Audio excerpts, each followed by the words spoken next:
Ooh, that actually wanted to fire.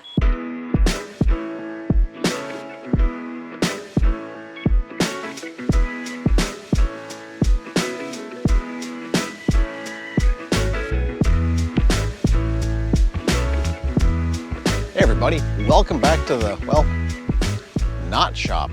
We are close to Canada. Well, not really, but a ways from the shop.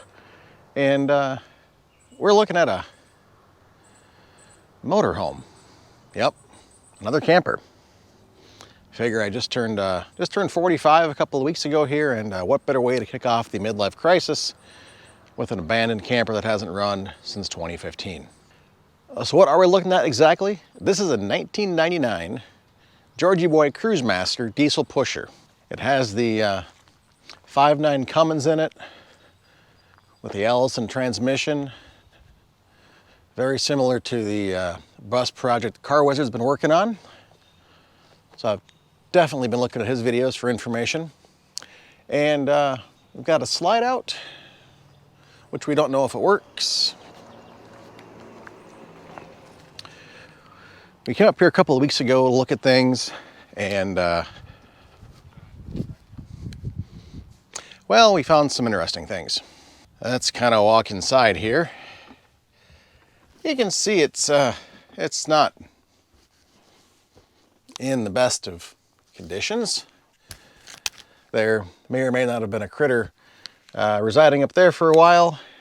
The front of the roof is leaking, and now I have a fall hazard should we get this thing running. Console looks pretty good, but it's dirty. Looking back, we do have a full kitchen in here, microwave, fridge and freezer, coffee maker, plenty of storage, bathrooms, shower. And like I said, we were up here a few weeks ago to kind of inspect things. The batteries for the engine are frozen, and I forgot my light today. So we're going to be working almost in the dark. But under here is the Cummins. It is free, we did check that. Under the front here, in this extremely soft spot, underneath the puffer more spore things, is a Onan 50 amp LP generator. So that's one thing. So our goal is today, we're gonna try and get it running. Like I say, it's been here since 2015 was the last time it was tagged. The previous owner unfortunately has passed away from age, and the current owner just doesn't want it in the driveway. Where it's sitting is actually gonna become more of a shop space for them, so they need it gone. And that's where we come in. So if we can get it running, get it moving, it's gonna go home with us. Now, what have we done so far? Like I said, we were up here a couple of weeks ago. There was a lot of folks floating around. Neighbor was mowing the lawn, was not conducive to doing any filming, but I'll tell you what we did. We verified the engine is loose. We started replacing some of the fuel filters, and we were able to replace the main one. But we know that any fuel in here, the gauge says it's a full tank, so hopefully that's incorrect, but it's all rotten. So I brought up a 5-gallon tank of diesel today. I brought up a new lift pump because we were not able to hear that run last week anyways, or find it. I guess the lift pump that should be on the side of the block had common failure issues, and it was often relocated, probably under where I'm standing, back here somewhere, under the fuel tank. We didn't see that. I'm not gonna go digging for it since we know any diesel in this thing right now is gonna be garbage anyways. We'll try and start it with the 5-gallon can. Like I said, I've got the lift pump. I had a spare one from the Bobcat I never threw in yet, so we're gonna at least try and get it turned over running. We did check the hydraulic feet. 2 of the 4 were retracted. One makes noise but makes no motion. The other one is simply dead, likely an electrical issue. So have to try and get 2 of those up before we can go home. The good thing is the tires, they all had air. They're severely weather checked. Let's take a look at those. These aren't too bad, the front ones, but you go to the back, and they are rather cracked and weather checked. So we'll see how that goes, or if we call AAA. We don't know. The biggest issue is the roof has water damage. I'm not going to crawl up there right now, but some of the plastic roof material has separated from the back and front of the shell, and water has gotten in, so we're going to have to remediate that, deal with that, and of course just the large amount of moisture up here and this whole thing. We do have behind me here the 4 house batteries for power. They are dead as a doornail, so I know I need 4 of those. For now, I scavenged 2 batteries just to get the engine to crank over and start, hopefully. So we will be looking at 6 new batteries, probably new tires, new tires for sure. Maybe the brakes work, maybe the brakes don't work, maybe the generator starts, maybe it doesn't. We just don't know. So I would love to see this thing run and drive, bring it home, get it fixed up and restored for somebody. I don't know that it's ideal for our family just because lack of separate kid space. Kids for here would be sleeping in the kitchen, kind of what we just got away from with our old camper we replaced at the steam show. But maybe for another family, it would be great. Worst case scenario, I can pull out the drivetrain for a future project. If anyone's got a 48 or 49 Packard sedan, let me know. So let's go ahead, stop talking. I'm gonna go ahead, get the batteries in, try and get this lift pump wired or plumbed in and see if this thing turns over. Alrighty, well, we're back inside. We've gotten our jerry-rigged or bob-rigged fuel pump set up. We've got our 5-gallon can of diesel here, little hose. Our pump, we've got that primed, and the line going to the engine is bigger than the stubs on this, so I just cut some off and put it in. Basically what I want to do is wait for the owner to come back here and either turn the key or hold the fuel pump wires, get the batteries hooked up, and give it a crank. I don't have enough wiring or know which wires go to what back here right offhand to tie it into the ignition, so we're just going to dead it right across the battery.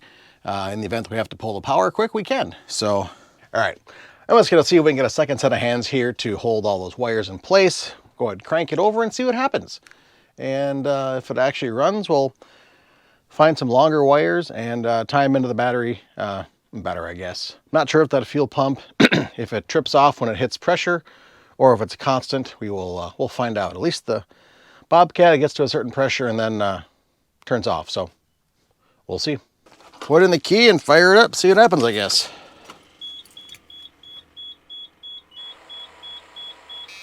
Now I hear what sounds like a pump.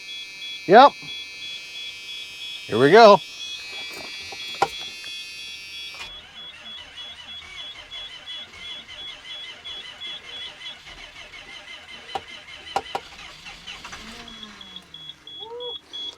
Ooh, that actually wanted to fire. Try again.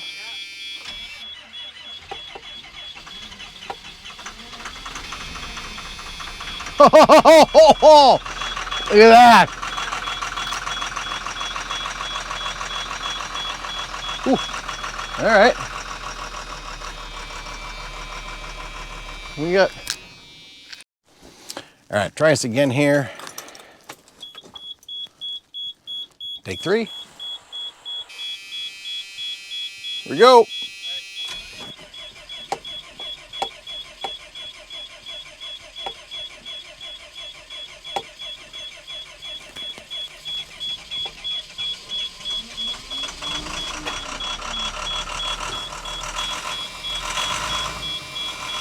There we go. It's running again now. Let's see if it stays running.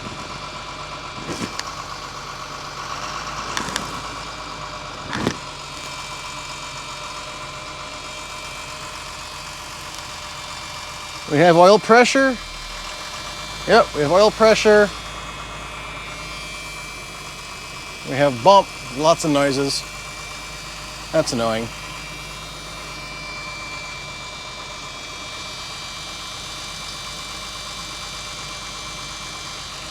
Yep, we got voltage, we got oil pressure a little high, probably a little thick and chunky. Low air, yeah, we'll let this stuff try and settle out. Look at that, it's running, holy crap. Oil leak. Big one? We got an oil leak. Big one?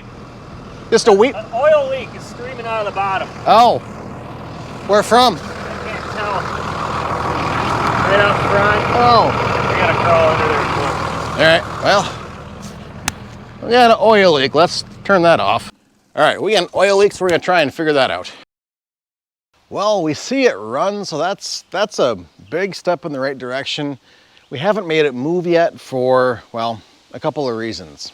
First off is 2 of our 4 feet for leveling are not coming up, so that's a problem. I'm not sure how to get them up. We cracked loose the hydraulic lines and they still won't go up, so it's possibly either A, they're overextended, or B, stuck in place. This one here at least is up a couple of inches. I thought we could lift up the rear end and block under here, but again, this is a 26,000 pound vehicle, and a 2-ton floor jack is not gonna cut that, so that plan's not gonna work. These also, I understand, are welded to the frame, so I can't just unbolt them and bring them home and fix them. That's another challenge. So we have the back driver's side, and then the front passenger side are both in the down position. The other 2 went back up nicely. And the other problem is, like I mentioned before, that oil leak. You see that jug there? There is a oil leak, and it looks like it is the oil vacuum pump to go from the pump on the side of the block that's chain driven to some vacuum thing.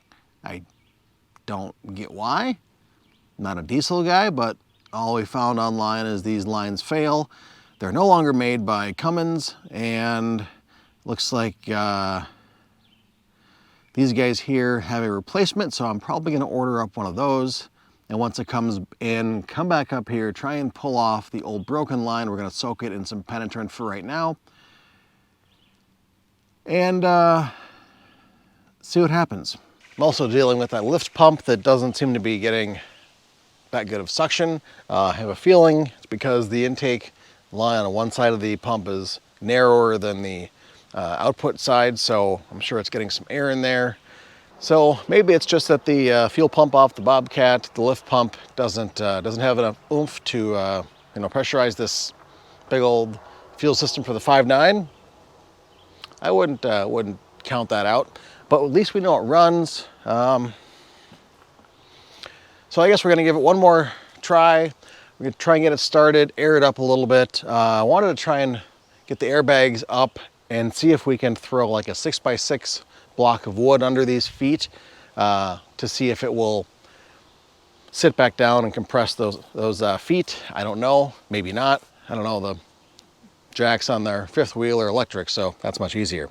But I think what I want to do is wait for Brandon to get back. So we got 2 people on this watching that leak in the back. And I want to just try and throw it in gear.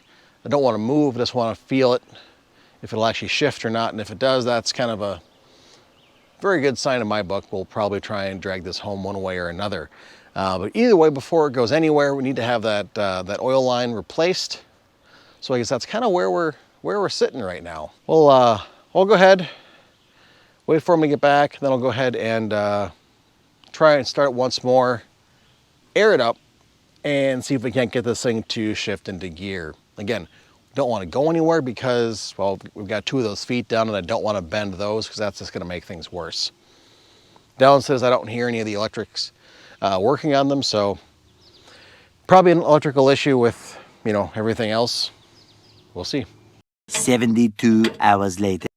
Alrighty, gang, well, we're back in the shop, and we did find out some other things going through the camper after we turned off our cameras. We did find out that one oil leak. We found that line. The Original line from Cummins is no longer made. There are some aftermarket parts, so we've looked at those. We did replace our primary fuel filter on the block itself. We had to chip off the old cap because it was stuck on. We replaced that. In doing so, we also broke the hard line from the back of the filter to the fuel pump, to the high pressure pump. So that would also have to be replaced. On the upside, we did find the transfer pump, or the lift pump, that we were missing from our first visit. It actually was right where it should have been. Everyone was looking at things backwards because, of course, the engine is backwards in this diesel pusher. We did find that lift pump. We did remove it. It is bad. It does not turn on. I brought it home. I took it apart. I bench tested it. It does not do anything with power applied to it. At best, it was an intermittent thing on the vehicle. So that would have to also be replaced. 2 of those 4 leveling feet, again, did not come up. I went ahead and contacted the company that makes them, and they gave me some pointers on how to retract them. While I did crack loose the hydraulic lines, there's a second one on top of the feet that I missed. So, you know, we go back up there and look at it again. Hopefully I can find that and they'll retract. Apparently, even though they are a welded assembly, there is a bolt-on bracket. So if I had to remove them for transport, I could. I couldn't get under there and see it. Wasn't really there for, you know, that purpose. But you take all those things into consideration with the damage inside, especially over the driver's area, all the cleaning on it, the outside, the roof material that needs to be replaced or repaired. And yeah, we're gonna do it. The plan is go back up there again. I've got the parts on order, the fuel pump and the couple of lines on order. Those should be here in a couple of days. We'll be able to get up there in a couple of weeks again. You know, again, it's not right next door to me. It takes, you know, a day away from the family to go up there and work on this on a weekend. So I've got to plan this accordingly too, and when the owner is around. So our plan is still to go up there, put these new parts on. We've proven the engine runs, so that was our biggest issue. The tires hold air, the brakes aired up, all the warning lights for that came off, the ABS light was on because it's sitting and hasn't run forever. I expect maybe at least one of the brakes is going to be hung up and we'll have to deal with that. Hopefully just giving it some beans, it'll go. But we'll see. We're going to come back in our next episode for this sometime soon. Again, parts and scheduling is going to be our determining factor here. And if we can get it running and, more importantly, driving, we're going to go ahead, make the exchange, grab that title, get it insured, and try and see if we can drive home. It's about 75 miles. So if we can do that, biggest thing is that fuel tank for diesel is probably going to be all garbage. So I'm going to bring up my bore scope, see if we can see in there. If the tank is empty or almost empty, we could empty that out on site and dispose of that properly. If the fuel sending unit is accurate, the tank is 3/4 full, and that's got to be like a 50-gallon tank. Anyways, one way or the other, if we can get those legs up and it rolls, we're going to try and get it home. Now, your thoughts, I'm looking for information. What would you do with this next? Would you take out all the bad stuff, replace it, repair it, sell it? It's going to have a clean title on it. Do all the repair work. I've seen in decent shape ones going for a good deal of money. We're not going to have a ton invested in this up front other than batteries, tires, you know, just to make it roadworthy. So do we restore it? Do we get it back to its former glory? Or do we just get it mechanically sound and send it down the road to be somebody else's project for maybe a toter home conversion, maybe I don't know what. But I'm gonna ask you guys what you wanna see. I mean, there's a lot of other rebuilds for RVs going around YouTube right now. I'd love to personally bring this thing back, make it good, make it safe, make it comfortable for someone else to, you know, take on family vacations and enjoy for the next number of years. It's only got, I think, 93,000 miles on the clock from what I saw. Now, granted, for a big motorhome, depending on who you talk to, that's a lot. But again, also, it's been around for 23 years, even though it's sat for a few of those. I think that's still pretty good. So let me know your comments below what you would like us to see do with this. And if you haven't yet, hit that subscribe button to catch all the new content for the camper. Again, we've got our Plymouth restoration behind us. We've got the 52 hiding over there. That needs paint. Darren's Challenger, that needs some love. We're still working on coordinating a big old pile of parts. We're still waiting on parts since September for the quarter panel that's up there and damaged. The second one's damaged, waiting on a third one. Come on, Sherman, get it together. Anyways, thanks y'all for watching, and until the next video, have fun doing whatever it is that makes you happy, and we'll see you real soon. Bye-bye.